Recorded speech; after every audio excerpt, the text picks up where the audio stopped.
जरा कल्पना करें अगर आज परमेश्वर हमारे घर में आए, ऐसे लोगों के घर में आए जो परमेश्वर के बारे में बुरा कहते हैं, हर बुरी बात के लिए, हर विपत्ति के लिए परमेश्वर के ऊपर वो दोष लगाते हैं, और परमेश्वर पकड़कर कहे कि मेरे बारे में कैसे कह सकते हो, मुझे जानते हो, कभी मुझे ऐसा करते हुए देखा है, तुम्हारे पास कौन सा अधिकार है, कौन सा सबूत है कि मैंने ये किया है, ऐसे कैसे कह सकते हो, तो क्या होगा? Hello. So be it unto me according to your word, according to your promise, I can stand secure.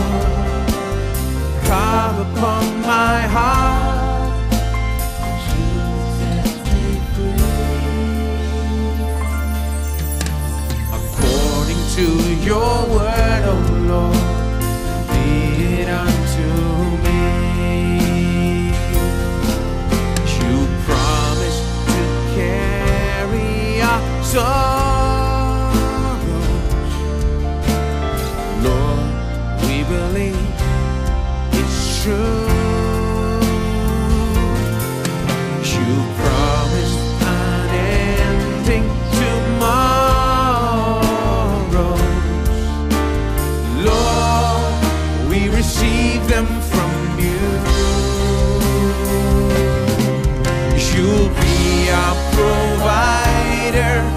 In your word it's revealed.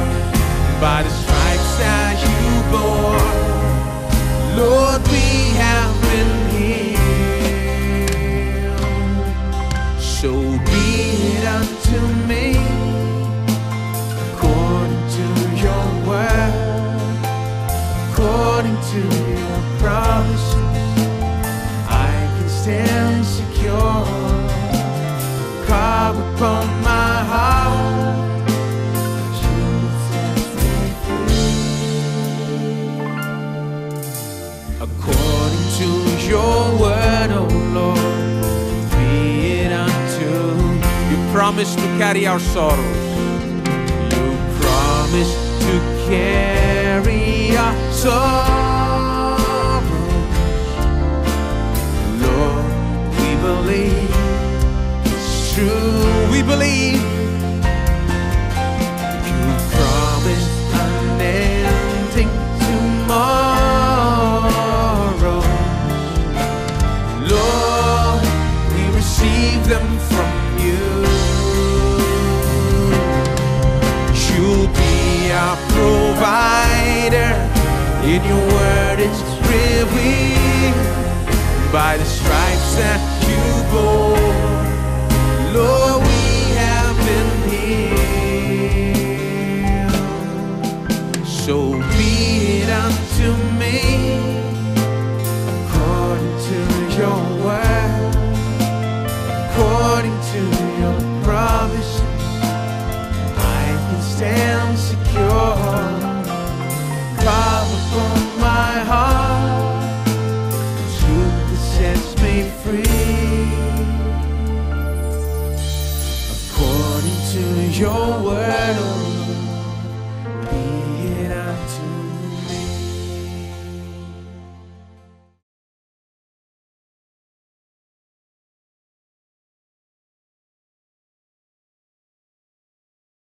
पौलुस पूरे संसार में यात्रा कर रहा था अपनी टीम के साथ में। कितने प्रचारक टीम के साथ में पूरे संसार में जाते हैं? कुछ लोग पूरे संसार में जाते हैं, लेकिन वापस आने पर उन्हें टिकट का पैसा चुकाना है। पौलुस के पास इतना पैसा था कि टीम के लिए पैसा चुका सके। उसके पास काफी पैसा था कि जाकर चर्च स्थापित करे और पूरे संसार में जाए। पूरे संसार में सेवा करने वाला सेवक जाकर प्रचार कर रहा था, तो अपने मन को नया बनाए, इसे तुरंत ही किसी बक्से में बंद न करे और उसे उस धार्मिक बक्से में न रखे जहां पर आपने सुना पौलुस और पतरस के बारे में, यीशु के बारे में, ये सब नहीं नहीं। और पौलुस तो बहुत ही अद्भुत व्यक्ति था। जिस तरह की उसने सेवकाई की, यह हमें बताता है कि वो सच में कितना अद्भुत व्यक्ति था और वो किस तरह का व्यक्ति होगा। ठीक है, ये यहां पर कहता है वचन 45 में, वचन 44 में, अगले सब्त के दिन नगर के प्राय सब लोग परमेश्वर का वचन सुनने के लिए इकट्ठे हो गए। कल्पना कर सकते हैं ये मद्रास में हो रहा है कि आप सड़क पर जाएं, सारे घर पर ताला लगा है, आप पूछे कहां गए, तो वो सब वहां पर सुसमाचार सुनने के लिए गए हैं। कोई वहां प्रचार कर रहा है, ये जरूर होगा, देखते रहिए।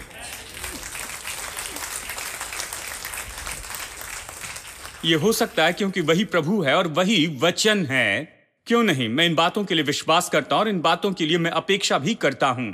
पूरा शहर, लगभग पूरा शहर गया और बहुत ही कम लोग जो शायद नहीं गए होंगे, ज्यादातर लोग पौलुस की सभा में गए। कल्पना कीजिए, लगभग पूरा नगर वहां पर गए, यानी ऐसा व्यक्ति था जो पूरे नगर को वहां पर हिला रहा था। और अगला वचन देखिए, परंतु यहूदी भीड़ को देखकर डाह से भर गए। यानी जब भीड़ आती है तो समस्या होती है। जब भीड़ आती तो आप सोचते हैं सब लोग कहेंगे वो बहुत ही अद्भुत है, अब यहां पर बहुत से लोग आ रहे हैं। नहीं नहीं, जब यहूदियों ने देखा तो वो डाह से भर गए। देखिए, बड़ी भीड़ होना तो आशीष है। एक समय था यहां 10 लोग आते थे, काश बड़ी भीड़ आती थी। उस समय कोई परेशानी नहीं थी। जब बड़ी भीड़ आई तो और भी समस्याएं आई। भीड़ से नहीं लेकिन उन लोगों से जिन्हें भीड़ पसंद नहीं थी, उन्हें मैं पसंद नहीं था क्योंकि भीड़ मेरे पास आती थी और उन्हें यह सच्चाई पसंद नहीं थी कि आपने आशीष पाई और आप जो कुछ भी कर रहे हैं उसमें आशीषित हो रहे हैं। तो वो डाह से भर गए। जरा देखिए, यह ऐसा नहीं पौलुस ने गलत प्रचार किया और उन्हें कोई गलत शिक्षा दिखाई दी। ये तो केवल डाह ही थी, क्योंकि उन्होंने देखा कि बड़ी भीड़ यहां पर आ रही है, उनके पास नहीं जा रही है। यहूदी डाह से भर गए और निंदा करते हुए पौलुस की बातों के विरुद्ध में बोलने लगे, विरोध करते हुए निंदा करने लगे। देखिए, ये शैतान का काम है। शैतान डाह लाता है, शैतान फूट लाता है। जहां भी यीशु है वहां पर शांति होती है, खुशी और आनंद होता है। ये तो यीशु का काम है। और शैतान का काम है कि हमेशा विभाजित करे, बैर लाए और तनाव और ये सब लाए। यहां पर वो तनाव लाता है। तब पौलुस और बरनबास ने निडर होकर कहा, अवश्य था कि परमेश्वर का वचन पहले तुम्हें यानी यहूदियों को सुनाया जाता, परंतु जब तुम उसे दूर हटाते हो और अपने आप को अनंत जीवन के योग्य नहीं ठहराते, तो देखो हम अन्य जातियों की ओर फिरते हैं।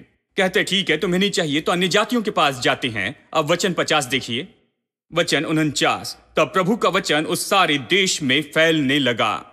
उनकी सेवकाई तो इतनी प्रभावी थी कि जिस वचन का वो प्रचार करते थे फैलता गया, मतलब लोगों तक पहुंचा, हर घर में, उस पूरे प्रांत में। परंतु यहूदियों ने भक्त और कुलीन स्त्रियों को और नगर के प्रमुख लोगों को उकसाया और पौलुस और बरनबास के विरुद्ध उपद्रव करवाया और उन्हें अपनी सीमा से बाहर निकाल दिया। हिंदी में बहुत स्पष्ट बताया गया है। एक अनुवाद में ये कहता है कि उन्हें अपने शहर से भगा दिया, अपने नगर से निकाल दिया। उन्होंने यही किया। जरा कल्पना कीजिए, इतना बड़ा प्रभु का सेवक, इतना बड़ा प्रचारक, उसे नगर से भगाया जाता है। उन्होंने नगर से बाहर निकाला, पौलुस और बरनबास को नगर से निकाल दिया। उन्होंने चमत्कार किए थे, हजारों लोग उन्हें सुनने के लिए आए थे, लेकिन इन लोगों ने उनका अपमान किया और उन्हें नगर से निकाल दिया। तब वे उनके सामने अपने पांवों की धूल झाड़ कर इकुनियुम को चले गए और चेले आनंद से और पवित्र आत्मा से परिपूर्ण होते गए। ठीक है, इन सारी परेशानियों का स्रोत वो दुष्ट आत्मा थी जो पौलुस के पास भेजी गई कि उसे घूसे मारे जहां भी वो जाता है। यहूदियों ने लोगों को उकसाया, शैतान ने यहूदियों को उकसाया। यहूदियों के पीछे कोई था जो उन्हें उकसा रहा था। स्रोत तो दुष्ट आत्माएं थी। अब पाठ ये है, उसका इनकार करे, उसे अपने मन पर न ले, वो आपको न धमकाए, वो आपको निरुत्साहित न करे, वो आपको रोके नहीं, वो आपको धीमा न करे। नहीं, जब इस तरह की परेशानी आई वो समझ गए थे कि ये कहां से आया है। वो अपेक्षा कर रहे थे क्योंकि उन्हें पहले बताया गया कि परेशानी तुम्हारे लिए राह देख रही है। अब देखिए यहां अध्याय 14 में वो अगले नगर में जाते हैं। इकुनियुम में ऐसा हुआ कि वे यहूदियों के आराधनालय में साथ साथ गए और इस प्रकार बातें की कि बड़ी भीड़, यानी यहां पर फिर से बड़ी भीड़ आ गई। यहूदी और यूनानी बहुत से ने विश्वास किया, परंतु विश्वास न करने वाले यहूदियों ने अन्य जातियों के मन भाइयों के विरुद्ध में उकसाए और कटुता उत्पन्न कर दी। देखिए, फिर से शैतान इन्हें उकसाता है। देखिए, खास दुष्टात्मा नियुक्त की गई। ये जहां भी जाता है मुश्किलें लाना, वो प्रचार करेगा तो मुश्किलें लाना, वो आशीष लाएगा, वो चंगाई लाएगा, वो छुटकारा लाएगा, तुम उकसाते जाना, परेशानी को इन्हें भगाते जाना, इन्हें नगर से निकालना। इस तरह की बात थी। वे बहुत दिन तक वहां रहे और प्रभु के भरोसे पर हियाव से बातें करते थे और वो उनके हाथों से चिन्ह और अद्भुत काम करवा कर अपने अनुग्रह के वचन पर गवाही देता था। परंतु नगर के लोगों में फूट पड़ गई थी। इससे कितने तो यहूदियों की ओर और कितने प्रेरितों की ओर हो गए। देखिए, कुछ लोग यहूदियों के साथ रहे, कुछ प्रेरितों के साथ। परंतु जब अन्य जाति और यहूदी उनका अपमान और उन पर पथरवा करने के लिए अपने सरदारों समेत उन पर दौड़े, यानी उनका अपमान करने और उन पर पथरवा करने, दोनों अन्य जाति और यहूदी, एक साथ दोनों उन पर पथरवा करना चाहते थे। वे इस बात को जान गए और लकाउनिया के लुस्त्रा और दिर्बे नगर में गए और आसपास के प्रदेशों में भाग गए और वहां सुसमाचार सुनाने लगे। यानी ये उनकी कहानी थी। ये खास था पौलुस और उसकी सेवकाई में। एक जगह पर जाता है, पूरा नगर उसे सुनने आता है, बड़ी भीड़ आती, बड़ा प्रभाव होता है, प्रभु वचन हर घर में हर नगर में पहुंचता है उस प्रांत में, और बहुत से लोग मसीह में आते हैं। बहुत अच्छी सेवकाई हुई, लेकिन फिर शैतान सारी परेशानी लाता है और उन्हें नगर से भगा दिया जाता है। वो अगले नगर में जाते हैं और शैतान पहले ही वहां पर काम करते रहता है। वहां बड़ी सफलता मिलती है, लेकिन बड़ी परेशानी भी है। आप मेरी बात समझ रहे हैं? अच्छी बातें हो रही हैं, लेकिन बहुत सी मुश्किलें भी हैं। उन्हें निकाल दिया जाता है, फिर वो अगले नगर में जाते हैं, और ये तो खास था। और इसी तरह से सेवकाई आगे बढ़ती चली गई। वचन 19 देखिए। परंतु कुछ यहूदियों ने अंताकिया और इकुनियुस में आकर लोगों को अपनी ओर कर लिया और पौलुस पर पथरवा किया और मरा समझकर उसे नगर के बाहर घसीट ले गए। मतलब पथरवा किया, इतना पथरवा किया कि उन्हें लगा कि अब मर गया है। वो मरे जैसे था, शायद बिल्कुल मरने पर था। वो मरे जैसे वहां पर पड़ा था।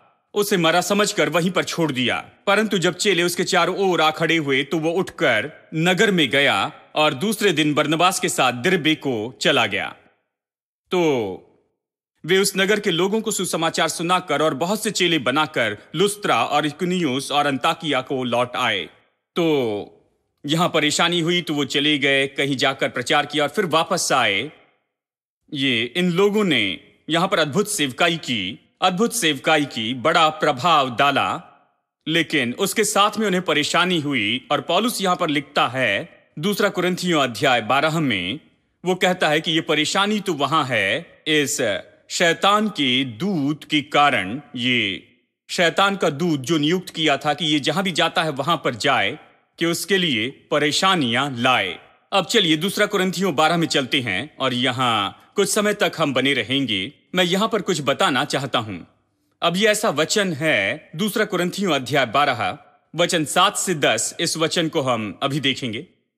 ये वचन का भाग है कि कैसे पौलुस यहां पर कहता है कि ये सताव कहां से आता है, क्योंकि वो कहता है कि शैतान ने एक और दूत नियुक्त किया, किसी दुष्ट आत्मा को। उसे दूत कहा कि उसे घूंसे मारे, और इसीलिए उसे सारी परेशानी हो रही है। और वो कहता है मैंने प्रभु से 3 बार विनती की। अगले वचन में इसके विषय में मैंने प्रभु से 3 बार विनती की कि मुझसे ये दूर हो जाए, पर उसने मुझसे कहा मेरा अनुग्रह तेरे लिए बहुत है, क्योंकि मेरी सामर्थ निर्बलता में सिद्ध होती है। इसलिए मैं बड़े आनंद से अपनी निर्बलता पर घमंड करूंगा कि मसीह की सामर्थ मुझ पर छाया करती रहे। इस कारण मैं मसीह के लिए निर्बलताओं में और निंदाओं में और दरिद्रता में और उपद्रव में और संकट में प्रसन्न हूं, क्योंकि जब मैं निर्बल होता हूं तभी बलवान होता हूं। अब यह मेरे लिए बहुत ही सरल है। पौलुस यहां पर यह कहता है कि शैतान ने वहां पर किसी को नियुक्त किया है कि वो जहां भी जाए उसे परेशान करे।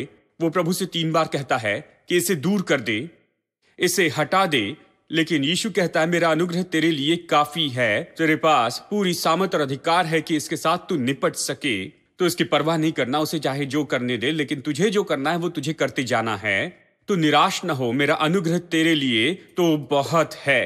तो पौलुस उस समय से इन सारी बातों के बारे में चिंता नहीं कर रहा था। उसने जाना कि परमेश्वर उसके साथ है और शैतान हमेशा समस्या लेकर आएगा, लेकिन वो आगे बढ़ते चले जाएगा। वो अपना काम करते रहेगा और वो किसी बात से परेशान नहीं था, क्योंकि वो जानता था कि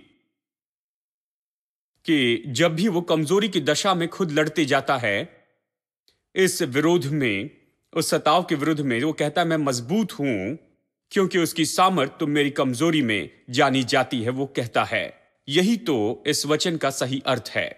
लेकिन शैतान को देखिए बहुत ही कठोर है। वो नहीं चाहता कि हम ये पाठ सीखें। वो नहीं चाहता कि हम ये बहुत ही सरल पाठ सीख ले। ये सच्चाई कि शैतान परेशानी लाता है और हमें चिंता नहीं करनी चाहिए, क्योंकि परमेश्वर का अनुग्रह हमारे लिए काफी है, बिल्कुल वैसे जैसे वो पौलुस के लिए काफी था। और हम भी पौलुस के जैसे इन सारी बातों पर जय पा सकते हैं, जयवंत से बढ़कर हो सकते हैं। शैतान नहीं चाहता है कि हम ये पाठ सीख ले। तो उसने क्या किया है, उसने इस वचन को लिया और इसे पूरी तरह से इतना मोड़ दिया है कि अब मैं सुनता हूं पूरे संसार में कि इस वचन से वहां पर प्रचार किया जाता है कि पौलुस के शरीर में कांटा था, और उसके शरीर में जो कांटा था वो तो बीमारी थी। एक भाई थे फ्रेड बॉसवर्ड, अमेरिका में लगभग 75 साल पहले। वो महान प्रचारक थे जिन्होंने चंगाई के बारे में बहुत प्रचार किया। वो एक प्रचारक थे, सुसमाचार प्रचारक थे, प्रचार में बहुत ही व्यवहारिक थे, और उन्होंने चंगाई के बारे में सच्चाई को बहुत ही सामर्थ्य रीति से बताया। इन्होंने ये किताब लिखी, क्राइस्ट द हीलर, जो कि बहुत ही अच्छी किताब है चंगाई पर। लगभग 5 लाख प्रतियां बिक चुकी हैं, क्राइस्ट द हीलर। और फ्रेड बॉसवर्ड जब भी अमेरिका और कनाडा में मीटिंग करते तो लगभग 10 से 15 हजार लोग आते थे। और उन दिनों में कुछ ऐसे लोग थे जो ये विश्वास करते थे कि चमत्कार आज के लिए नहीं है, चंगाई आज के लिए नहीं है, और आखिरी प्रेरित के मरने के बाद में ये सब कुछ होना बंद हो गया, ऐसे उनका विश्वास था। तो ऐसे ही एक सेवक जो वहां पर थे, उन्होंने देखा कि बॉसवर्ड उनके शहर में सभा कर रहे हैं, तो जाकर उन्होंने पैम्पलेट छापा जो कि इन सभाओं का विरोध कर रहा था। और देखिए, ये जो बॉसवर्ड थे ये अलग तरह के व्यक्ति थे। ऐसे नहीं थे कि तुम मेरे पास आओ मैं तुम्हें चंगाई दूंगा। वो तो पूरी तरह से अलग व्यक्ति थे। वो बहुत अच्छे प्रचारक थे। चंगाई के बारे में प्रचार किया कि प्रभु चंगाई देना चाहता है, वो यहोवा राफा है, वो अभी भी चंगाई देता है, वो कल आज और युगान युग एक सा है। अगर आप उनकी किताब पढ़े और केवल उनके संदेश सुने तो चंगाई का विश्वास आता है। और बहुत से लोग केवल सुनने से ही चंगे हुए कहते हैं, और बहुत से दूसरे जो प्रचारक थे चंगाई के बारे में उन्हीं से सीखते गए। चंगाई के विषय में वो बहुत ही माहिर थे, उन्होंने इसका प्रचार किया। तो ये दूसरे सेवक जो चंगाई पर विश्वास नहीं करते थे, वो चाहते थे कि पैम्पलेट प्रिंट करे और पूरे शहर में उसे बांटते चले जाए जहां पर ये सभा होने वाली थी, क्योंकि नहीं चाहते थे कि लोग हजारों की तादाद में वहां जाए। तो उन्होंने उसे प्रिंट किया और उसे बांटते चले गए। और अभी मेरे पास समय नहीं कि इस पूरे पैम्पलेट को पढ़कर बताऊं, क्योंकि मेरे पास में उसकी एक जेरोक्स तो अभी है, और उन्होंने जो लिखा उसका सार मैंने यहाँ पर इस तरह से रखा है। और देखिए, ये जो है ये तो इस वचन के बारे में बहुत ही विख्यात ऐसी शिक्षा है। उन्होंने कहा उस पैम्पलेट में कि पौलुस बहुत बीमार था, और वो ये दिखाना चाहते थे उस पैम्पलेट में कि चंगाई आज के लिए नहीं है। और उन्होंने खास वचन जो उपयोग किया वो तो ये वचन है जो कि चंगाई के बारे में है ही नहीं, और ये तो बीमारी के बारे में है ही नहीं। क्या ये अजीब नहीं कि लोग 10 साल के सेमिनरी और कॉलेज में जाते हैं और कई बार ऐसी बातें करते हैं जो कि उसके संबंध में है ही नहीं। देखिए, इसका चंगाई से कोई संबंध नहीं है और ना ही इसका बीमारी से संबंध है इस वचन का, लेकिन उसने इस वचन का उपयोग किया कि दिखाए कि चंगाई आज के लिए नहीं है, इस व्यक्ति पर विश्वास मत करो, इन सभा में मत जाओ। तो उन्होंने अपने पैम्पलेट में लिखा कि पौलुस बहुत बीमार था। देखिए, उसे एक बीमारी थी, नाम था ऑप्थेल्मिया, आंखों की बीमारी। और उन्हें यह कैसे पता चला? यह चमत्कार है, क्योंकि पौलुस लिखता है, देखिए अपनी एक पत्री में वो इस तरह लिखता है, जब मैं तुम्हारे पास में आया तो कमजोरी में आया, तुमने अपनी आंखें निकालकर मुझे दी होती। उसका कहना था तुम मेरे लिए कुछ भी कर सकते थे, अगर तुम्हारी आंखें चाहिए तो तुम मुझे दे देते। उसने इस वचन को लिया, निश्चय उसे आंखों की समस्या थी, उसे आंखें चाहिए थी और उसने कहा कि लोग उसे दे देते। तो देखिए कितने सीमा पार जाते हैं। देखिए, 2 तरह के प्रचार होते हैं, एक वचन लेते हैं और ऐसी बातों को बनाते हैं जो उस वचन में नहीं है, और वचन पर यह कहानी बनाते, यानी राई के दाने का पहाड़ बना देते हैं। देखिए, उसमें कुछ भी नहीं होता लेकिन उससे एक बड़ा पहाड़ बना देते हैं। और एक दूसरी तरह का प्रचार है जो कि एक वचन को लेता है और उसे खोलते जाता है, उसके अंदर जो है वो उसे दिखाता है, उसमें जोड़ता नहीं, लेकिन उसके अंदर जो कुछ भी है उसे प्रकट करता है। असली प्रचार तो दूसरा है, पहला जो है वो तो केवल झूठा है। वो इस पहले वाली बात में जुड़े हुए हैं। उन्होंने कहा कि पौलुस को बीमारी थी, नाम था ऑप्थेल्मिया, कारण तो बस प्रभु ही जाने। बस एक वचन की अगर मैंने तुमसे मांगा होता तो तुमने अपनी आंख निकाल कर दे दी होती। बस निष्कर्ष निकाला, उसे आंखों की बीमारी थी। जानते हैं कितना अद्भुत निष्कर्ष है। और उन्होंने कहा कि ऑप्थेल्मिया इस तरह की बीमारी है कि आंखों में से हमेशा पस निकलते रहता है, हमेशा आंखों से बहते रहता है, और साथ ही और ऐसे महसूस होता है जैसे कि कोई सुई आंखों में चुभाई जा रही है, इस तरह से चुभन महसूस होती। ये तो बहुत ही भयानक पीड़ादायी बीमारी है। ये सारे निष्कर्ष निकाले अब देखिए, अगला कदम तो इससे भी अद्भुत है। उन्होंने कहा यह बीमारी पौलुस के पास में किसी इन्फेक्शन से नहीं आई, किसी तरह यह भी खोज निकाला था। इन्फेक्शन से नहीं आई, ये उस पर इसलिए आई क्योंकि यीशु ने उसे यह बीमारी दी थी। मुझे पता नहीं कि इस आदमी ने कैसे इसका निष्कर्ष निकाला कि परमेश्वर ने ही उसे वो बीमारी दी थी, क्योंकि उसने परमेश्वर से प्रार्थना की, 1 या 2 बार नहीं लेकिन 3 बार प्रार्थना की और जवाब था नहीं। जवाब नहीं आया, चंगाई नहीं आई, यानी परमेश्वर ने उसे यह दिया था। क्या यह अजीब नहीं? कई बार लोग परमेश्वर पर सारा दोष लगाते हैं। इस हफ्ते मेरे एक दोस्त जिन्हें मैं बचपन से जानता हूं, वो मेरे घर में आए, हम बात कर रहे थे और जानते हैं वो कोई विश्वासी नहीं है, हम ऐसे ही बात कर रहे थे, पुरानी यादें निकाली। जानते हैं जब मैं छोटा था मुझे ये खाना लगता था, मुझे वो खाना लगता था और सब कुछ खरीदना चाहता था, लेकिन पैसा नहीं था, मैं गरीब था, तो जो खाना चाहता था खरीद नहीं सकता था। उन दिनों में परमेश्वर ने मुझे पैसा नहीं दिया, ऐसे कहा। और फिर कहा कि अब मेरे पास पैसा है, आज पैसों के क्षेत्र में मैं अच्छा हूं, लेकिन मैं फिर भी नहीं खा सकता क्योंकि परमेश्वर ने मुझे इतनी सारी बीमारियां दी हैं, कुछ नहीं खा सकता। मैंने कहा रुको 1 मिनट, अगर आप ये कहते तो मैं सहमत हूं, बचपन में गरीब थे इसीलिए ज्यादा कुछ नहीं खा पाए, और अभी जैसे उम्र बढ़ रही है, कुछ तंदुरुस्ती की समस्या है तो कुछ चीजें नहीं खा सकते हैं जो पसंद है। अगर ये कहे तो मैं सहमत हो जाऊंगा, लेकिन कुछ ऐसे कहा कि परमेश्वर ने बचपन में आपको खाने नहीं दिया, आपके पास पैसे नहीं दिए, और जब उम्र बढ़ रही है तो तंदुरुस्ती की समस्या के कारण वो कुछ चीजें खाने नहीं दे रहा है। मैंने कहा आप परमेश्वर को शैतान से भी बुरा बना रहे हैं। क्या आप कल्पना कर सकते हैं कि परमेश्वर बैठा है और वहां पर छोटे बच्चे को आइसक्रीम की लालसा करते देखता है, केक और बिस्किट और हर तरह की कोई चॉकलेट वो खाना चाहता है, और जैसे ये बुरा व्यक्ति बैठ के कह रहा है कि तुम्हें ये सब कुछ खाना है, मैं निश्चित करूंगा तुम्हारे पास एक पैसा ना हो, तुम्हारे मम्मी डैडी के पास कुछ भी नहीं हो कि तुम्हारे लिए खरीदे, मैं निश्चित तुम्हें गरीब रखूंगा कि तुम्हें ये कुछ न मिले। तो सारे बचपन में उसे कुछ भी नहीं मिलता है, और जब वो बड़ा होता है, कुछ पैसे कमाता है, थोड़ा पैसा होता है कि जो चाहे उसे खरीद ले, तो प्रभु कहता है अब जो चाहे वो खाना चाहते हो, मैं निश्चित करूंगा कि तुम ये सब न खाओ, मैं तुम्हें सारी बीमारियां दूंगा कि ये बिल्कुल न खा सको। मैंने कहा यदि कोई ऐसा करता है तो वह संसार में सबसे बुरा व्यक्ति है, उसे पकड़कर निश्चय ही जेल में डाल देना चाहिए, वो समाज में नहीं रहना चाहिए। अगर कोई ऐसा कुछ करता है तो यह सच में बहुत ही भयानक है।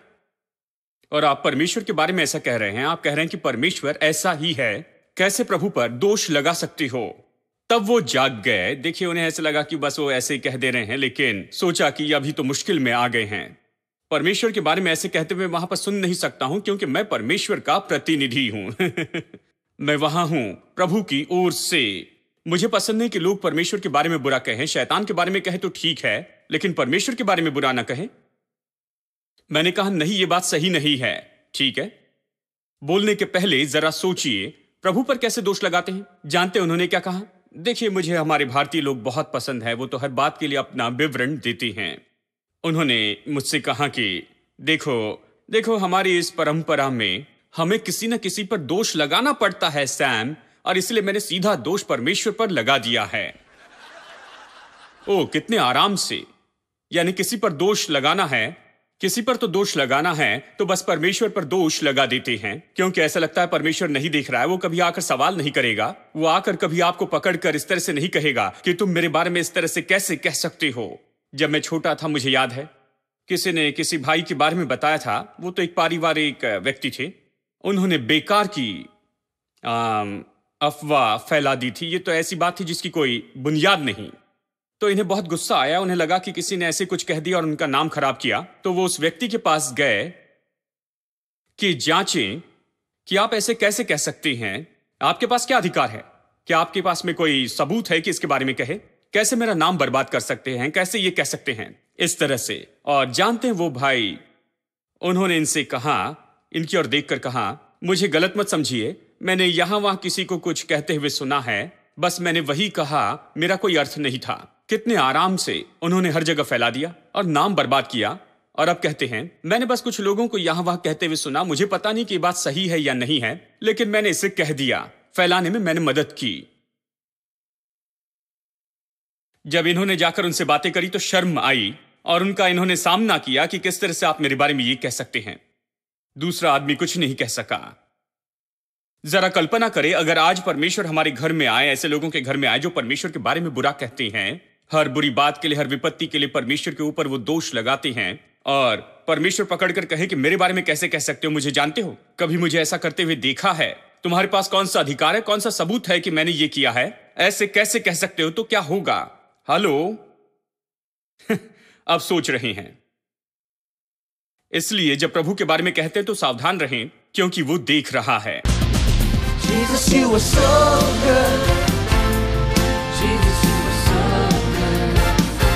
There's nothing to fear, 'cause I'm here in your presence. Jesus, you were so good. Jesus, you are so, so good. And I just want to thank you in every beat. You've given me eternal life. You've given me eternal life. And your word will light my way. You've given me your spirit with new mercies every day. Jesus, you are so good. Jesus, you are so good. There's nothing to fear, 'cause I'm here in your presence. Jesus, you are so good. Jesus, you are so, so good.